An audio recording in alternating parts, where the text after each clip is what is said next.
জনপ্রিয় গায়ক ও অভিনেতা তাহসান খান নতুন বছরের শুরুতেই জীবনের নতুন অধ্যায় শুরু করেছেন। তিনি বিয়ে করেছেন প্রখ্যাত ব্রাইডাল মেকআপ আর্টিস্ট ও উদ্যোক্তা রোজা আহমেদকে। শনিবার গণমাধ্যমে বিয়ের খবরটি নিশ্চিত করেছেন তাহসান নিজেই। বিয়ের খবর ভাইরাল হয়ে তাহসান ভক্তদের মধ্যে কৌতূহল ছড়িয়ে পড়ে। কিন্তু প্রশ্ন হলো, কে এই রোজা আহমেদ? রোজা আহমেদ বরিশাল বিভাগের মেয়ে। তার শৈশব কেটেছে বরিশালেই।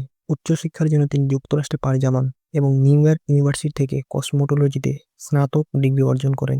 এরপর তিনি কসমোটোলজি লাইসেন্স অর্জন করেন এবং নিউ ইয়র্ক কুইন্সে প্রতিষ্ঠা করেন রোজাস ব্রাইডাল মেক ওভার। এটি এখন ব্রাইডাল মেকআপ শিল্পের জন্য অন্যতম সফল একটি প্রতিষ্ঠান।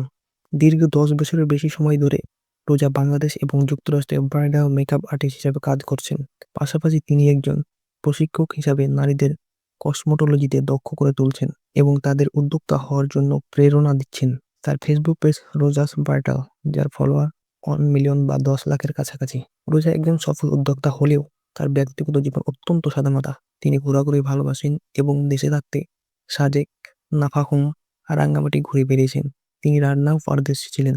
চুই জাল থেকে শুরু করে কাঁকড়ার মতো নানা পদের খাবার তৈরি করেন।